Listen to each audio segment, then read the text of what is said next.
আমি তো ভাবি এই উম্মতকে তো দাড়ি দিছিলেন জান্নাতে যাওয়ার জন্য। কি কি কি জন্য?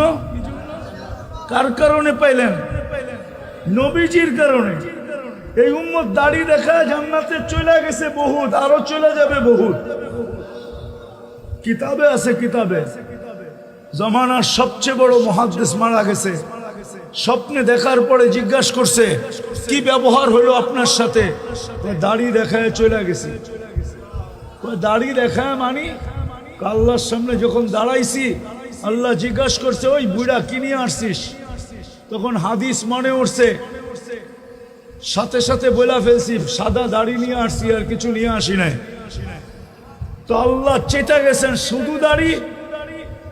তো প্রতি উত্তরে বলছে আপনি রাগ হন কেন? এই হাদিস কি আপনি বলেন নাই জিবরিলকে? কেন হাদিসে কুদসি আল্লাহর বাণী। আপনি কি জিবরিলকে বলেন নাই? জিবরিল আমাদের নবীজিকে বলে নাই? নবীজি কি সাহাবায়ে কেরামকে বলেন নাই?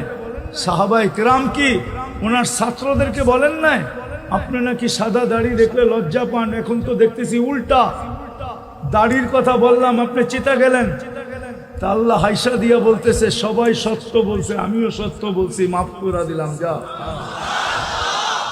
হাদিস দিয়া দিতেছি, ইন্নাল্লাহা লা ইস্তাহি যি শাইবাতিন, যেই ব্যক্তি শাইবাতিন ফিল ইসলাম, যেই ব্যক্তি ইসলাম অবস্থায় ঈমান অবস্থায় দাড়িকে পাকায় দিবে, ওর পাকা দাড়ি দেখলে আল্লাহ লজ্জা পায়, শাস্তি দেয় না না না।